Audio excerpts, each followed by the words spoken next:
Hey, Phil, welcome to the show. As a way of getting started, tell us about yourself. Yeah, thanks for having me. Really like following all of your content and all the stuff you put out there. So really grateful for that. My name's Phil Carsolari. I was born and raised in Wichita, Kansas. Did my undergrad in Kansas as well. Took my first sales job, small company out of Kansas, and really helped grow them pretty significantly for 4 or 5 years.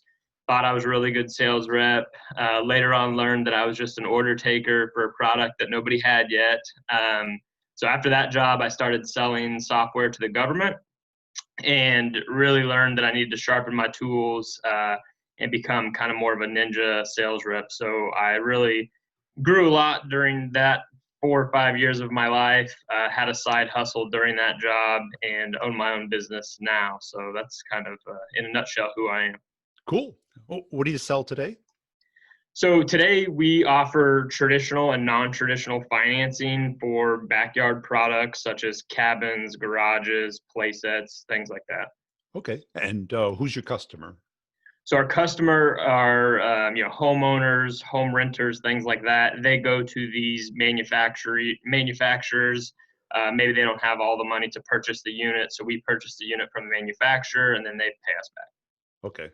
So you market to the end user or to the manufacturer? Yeah, so I market to the manufacturer, and then these manufacturers have kind of a dealer network that once I have the manufacturer's endorsement, I get to go to their dealers, train them, kind of educate them on how to promote our offering, and then they promote it to the retail customer, and then the retail customer pays us. So it's a whole whirlwind.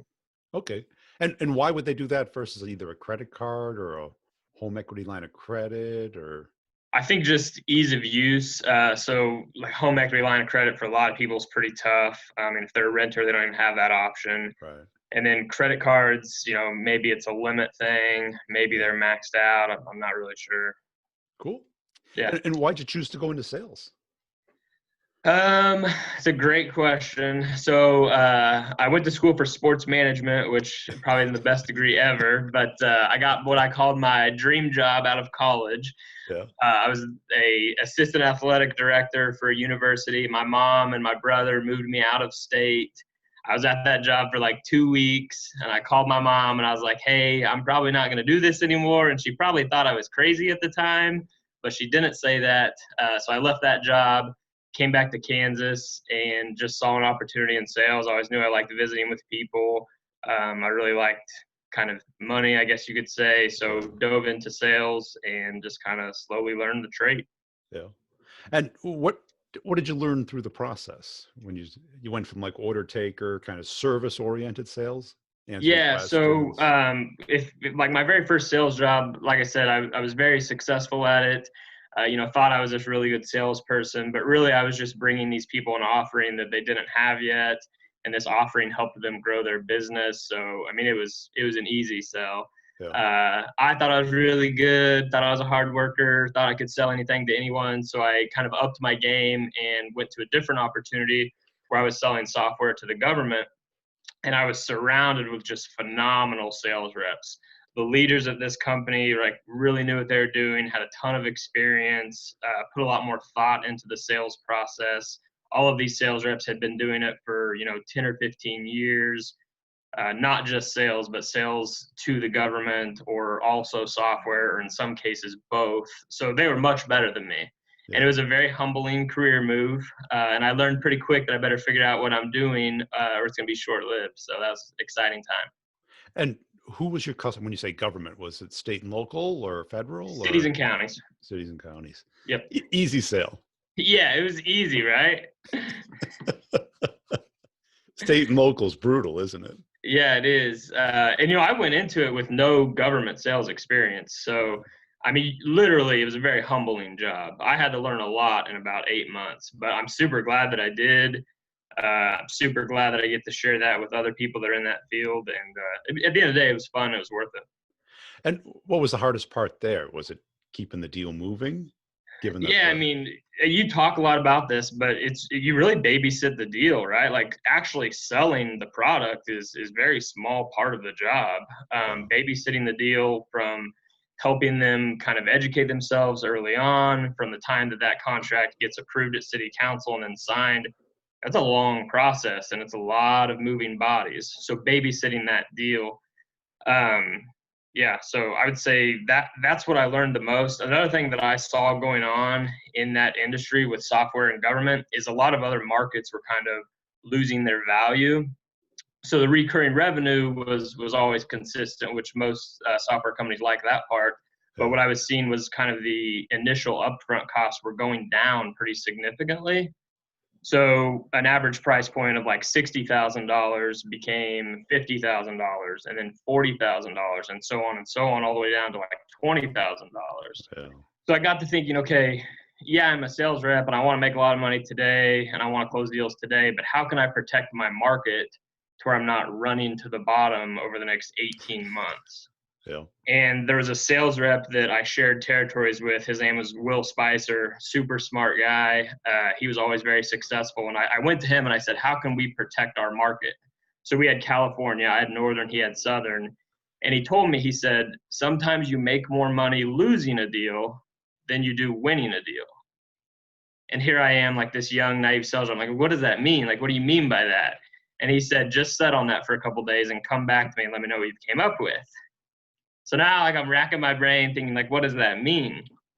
And I think what that means is, especially in government, sometimes you're kind of leading a deal, or maybe you were in there early and you helped them kind of navigate through that process.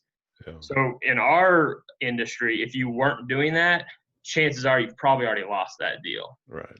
So they're still going to put out an RFP. Your boss is still going to make you respond to it. So most reps would say, well, hey, let's just cut our price and we'll go in there and we'll try to win it really cheap.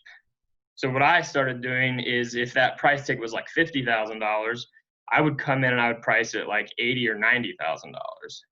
My boss thought I was crazy, which he's probably right a little bit. And he said, why do you keep doing that? And I said, well, I'm doing it for two reasons. A, I'm sending a message to my competitors. So if I've already lost it, the next time that they go price a deal that's similar to this, they'll know that I'm going to price it around 90. So it's going to drive our price point up and prevent us from racing to the bottom. Yeah. Best case scenario is if you price it high, all of a sudden you have everybody's attention. Why would your product be so much higher than everyone else's? Oh my, let me lean in and listen to you. So now you have their attention, right? And you can always get around the talk track of, the price at the end of the day. So if you have their attention, you can justify a little more value, and then have a talk track like, hey, I get the price is important to you. It's more important for me to make sure we're the right fit. If you guys believe that by the end of this conversation, let's have a phone call with procurement and talk through a good, better, best pricing scenario. So. Yeah. But how long was that sales cycle? Oh man, it was, so the first deal I ever sold, I got notified that I sold it, and I'm thinking, man, I'm gonna get paid for that like next month. And I was, mistaken. So I would say from start to end, if you're in early on a deal, 18 months. Wow. Yeah. Yeah. It's crazy. And So the how did software you that we sold, oh, sorry, go ahead. how did you learn the inside process? Because it doesn't take 18 months to pick a product. It takes 18 months to get it through the system.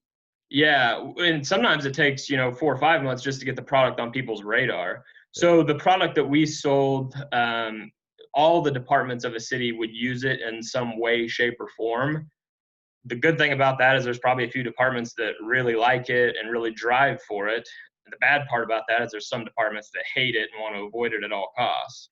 Yeah. So for these deals to get approved, you have to figure out which department is interested in this, and it's going to help them make their lives easier. So once you identify that, you talk with them for a month or two, you understand the city a little bit more, you understand the other department's dynamics, et cetera, et cetera. And then they will help you kind of put together a group meeting with the other departments. Yeah. And now you have to talk to those other departments and kind of bring them up to speed. Hey, I understand you do this. Maybe you don't like it in today's world. How can we make that better? Yeah. So now that you have 8 to 12 departments kind of bought in on it, now you try to get it on the budget, right? So maybe they've already made budget, and that's always nice. But if not, you kind of help them go through the council, make a budget, things like that, and then take them through the procurement process. How about like fallout money? Money that they have in their budget that they didn't spend. If they don't spend it, falls out. Yeah, yeah, that's always nice too. Sometimes that kind of drives down the price point, but we'll take some of those. Uh, what's nice is our product, because it could serve a lot of different departments. If you had 10 different departments that maybe had a few Yeah. thousand dollars doesn't get you very far. But when you have 10 departments that have a few $1,000s, now we can talk. So I would encourage a lot of sales reps out there that sell to government to don't get stuck on one department or don't get stuck on one stream of revenue. The more people you're going to tie to a project, the more funds that you're going to have available to help you do business. Yeah. And how about as far as getting in? Because these people probably aren't that active on the internet. Yeah. Did you get their contact info? Did you start high and go low? Did you go low and then go high? Yeah, it's a good question. So the job before this, I would walk into a door and the first person that I'm talking to is the decision maker, and he's going to shake my hand and drink coffee with me for 3 hours. Yeah. So I'm thinking, man, this is easy, right? So Uh, you do that everywhere, don't you? yeah. Well, that's what I thought. So you sold to the security guard? Yeah. So then I get dumped into selling to the government in Northern California, and I'm learning that even the gatekeeper has a gatekeeper. Yeah. So again, I've got to learn pretty fast here. But how did I get in? It's a very slow, patient process, and you have to be okay with that. It's very naive to think that you're going to walk in and sell something immediately, right? So as shameful as this sounds, I have very low expectations. When I go in, I want to learn something about you and I want to make you smile. That's it. And if I'd done those two things, I've gotten one step closer to earning your business at some point. Yeah. So if we're on site, we do things like that, go in, be casual, learn something, make them smile. We use LinkedIn a lot. So we're researching, who's driving what. Maybe somebody from a city moved to a different city. So we get a notification on LinkedIn that happens. We reach out to them and we don't sell them. We say, hey, congratulations on your new move. How are you settling in? So treat them like a human, right? Like we're all people. But yeah, just networking on LinkedIn, meeting people. You can also research cities and counties kind of yearly goals or missions and things like that. So if you're selling software, like we would look at the IT department or maybe the communications departments, and we would see kind of what their initiatives are. So if you're somebody that works for the government and you've publicly said, hey, my initiative is to create a more online presence for the city, well, we probably have a reason to talk. Like, how can I help you accomplish the goal that you told the city that you're going to do? So if you kind of speak their language, they don't really care what you're going to say if it's your talk tracks. You have to figure out what they're saying to their city, what they're saying to their county, and slide yours into that. And did you have luck going with the users of it or the IT side? The IT side, it's kind of half and half, but it's very obvious which group is going to be your buddy initially.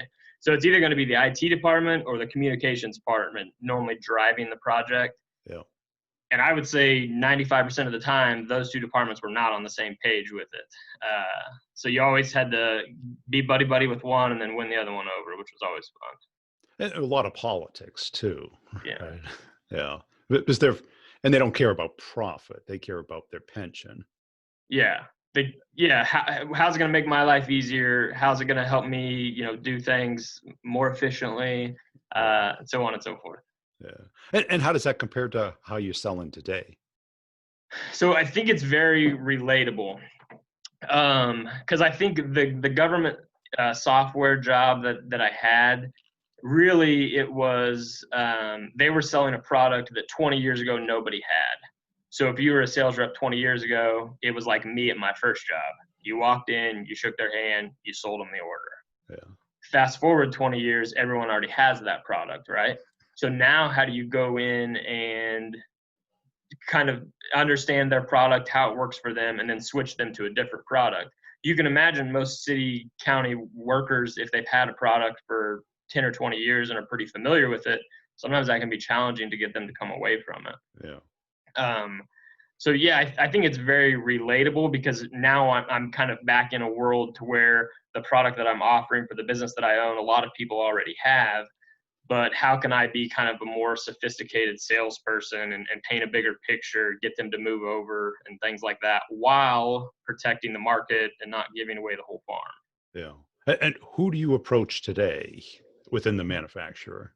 Yeah, so it's generally the owner. There's an owner or maybe a couple different owners. It's a very less sophisticated sale, just Yeah. because it's a lot easier to get to. But using kind of all those skills that I learned selling to the government has made it a little easier on me. Okay.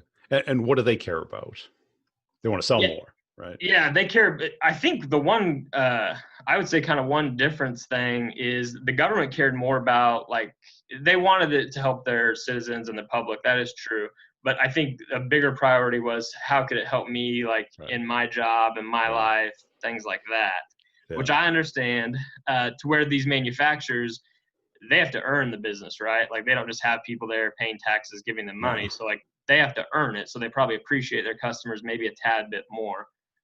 So because of that, they're more concerned with how my products will affect their end customers, not necessarily how it will affect them directly.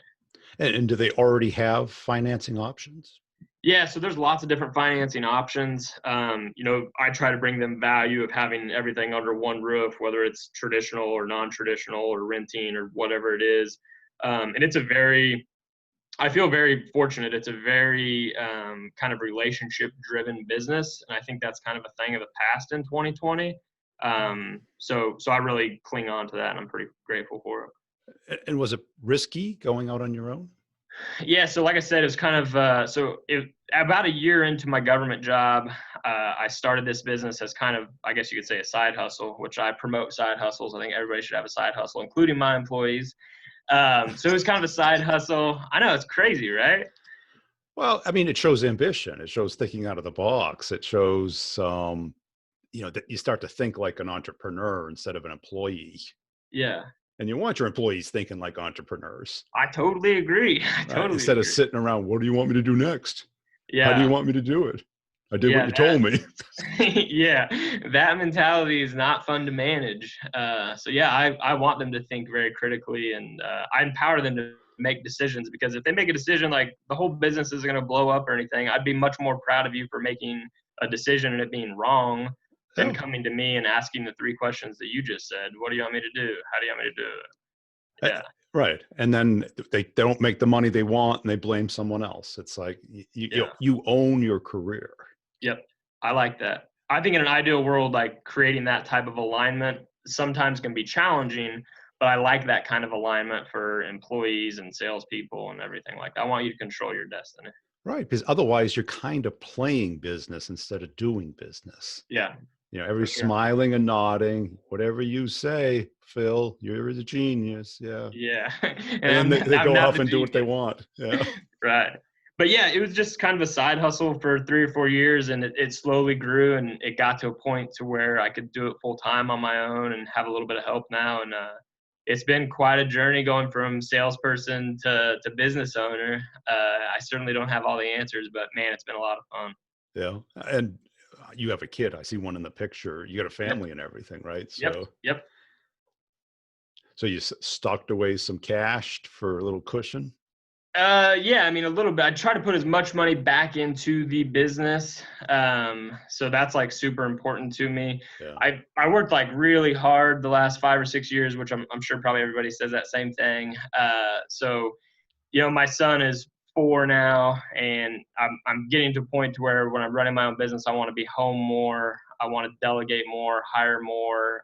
Instead of me being out on the road selling all the time, I want to have reps out in the field. Right. So making money's great. Being in sales is fantastic, but you only get one shot at being a dad. I really want to make sure I do that right. Yeah. It's good. It's Yeah. good mindset.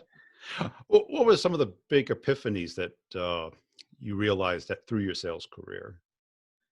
Yeah. So as I look back on it, at both of my sales jobs, what I realized that I did just kind of naturally, I guess, was I gravitated towards somebody that had been there for a long time and that had been super successful. Yeah. And I think sometimes as salespeople, we have like this ego problem. So like we get hired into a sales job, I'm the best sales rep. I can't learn from any of you guys. Let me go to work and do it, right? Yeah. To where if your attitude was, hey, I've got some good skills here and I've got some good experience, but I'm here to learn this job specific and this sales process specific, who can I learn from? Right. And then you find that person, you seek out that person, and maybe buy them a Starbucks card to win them over, and then learn what they're doing. And as you go through your job, find your other sales reps. Like maybe this sales rep is really good at getting leads online, and maybe this sales rep is really good at presenting to councils. So you don't have to find somebody and mirror them 100%.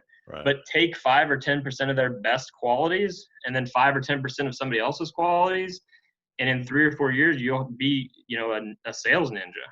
Right. And I think even just talking through deals with someone else gets you to understand like how those government organizations work, because they've probably ran into all the traps that you're going to run into. Yep. And no matter how good you are, if we're in the fog of war. You've got 5, 10 deals going on at once.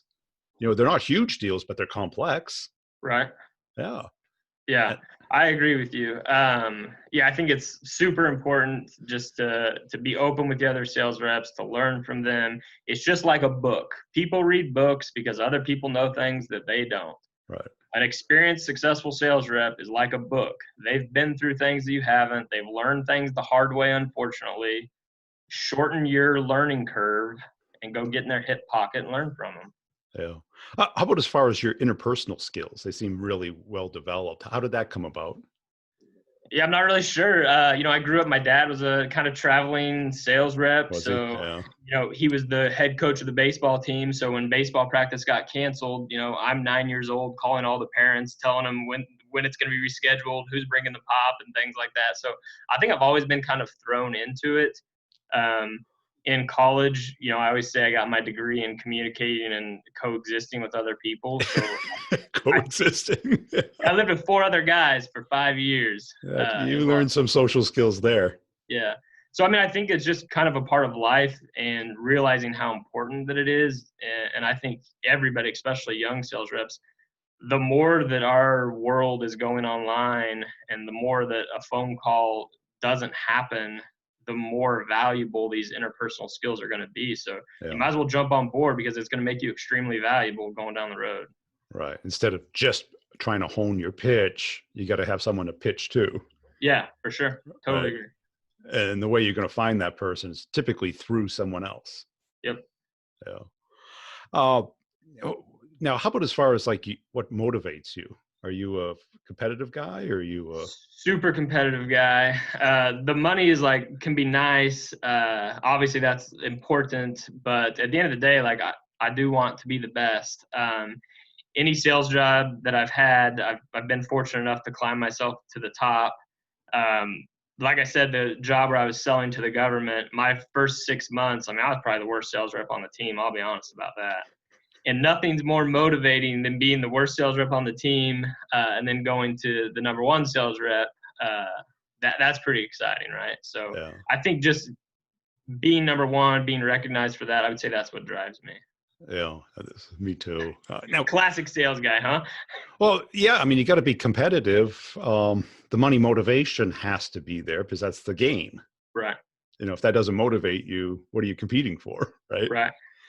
But what made you number 1? What skills or strategies? I always come back to kind of protecting the market. Let's just say your quota was $1 million and you drove your market down to a price point of $20,000.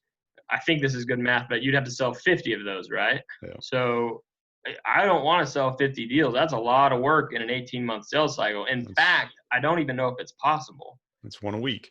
Yeah. So if I can protect my market and keep a $50,000 price point, I only got to sell 20 of those, right? That's a lot easier than 50.